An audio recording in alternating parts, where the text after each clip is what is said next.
یەکەم خاڵ بۆ پێشوازیکردنی ئێمە لە مانگی ڕەمەزان پێویستە خۆشەویستەکانم ئێمە سوپاس و ستایشێکی خوای پەروەردگار زۆر بکەین لەوەی کە خوای تەعالا تەمەنی درێژ کردین و خەریکە نزیک ئەبینەوە جارێکی تر لە مانگی ڕەمەزان.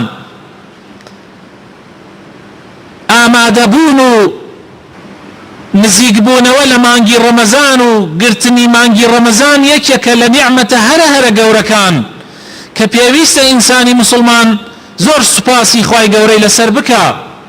چونکە خۆشەویستەکانم خەڵکانێک هەبوون پار لە مانگی ڕەمەزانە لەگەڵمانە بوون، بەشداری نوێژ و تەراویح و ذکر و قورئان خوێندنەکانیان ئەکرد لەگەڵمانە، بەڵام ئێستا لە ڕەحمەتی خوان و چاوەڕوانی ئەوەن مسلمانێک دوعای خێریان بۆ بکە. ئەجەل مەجالی نەدان کەوا ئەم ڕەمەزانەش لەگەڵمانە بن.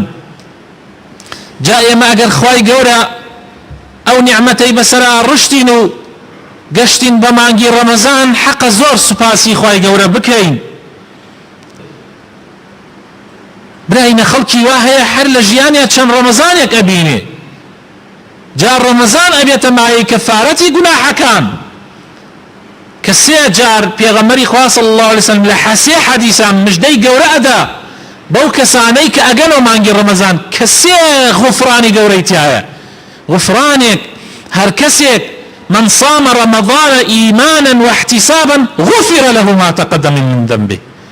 هەر کەسێ ئەگەر بگاتە ڕەمەزان و ڕۆژی ڕەمەزان بگرێ، خوای تەعالا ئەیکاتە کەفارەتی چی گوناحی پێشووی هەیە. من قام رمضان إيمانا واحتسابا غفر له ما تقدم من ذنبه. مژدەی دووهەم هەر کەسێ ئەگەر خوای یارمەتی بدا و لە شەو نوێژی و تەراویحەکانی مانگی ڕەمەزانە بەشدار ببێ، ئەبێتە کەفارەتی هەرچی گوناحی پێشووی هەیە.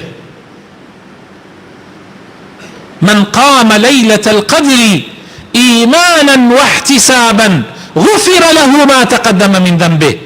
هەر کەسێ ئەگەر خوای یارمەتی بدا و بتوانێ لە مانگی ڕەمەزانە شەوی لەیلەة القدر بگرێ، خوای تەعالا ئەیکاتە کەفارەتی چی گوناحی پێشووی هەیە. براینە ئەم سێ مژدەیە زۆر گەورەیە.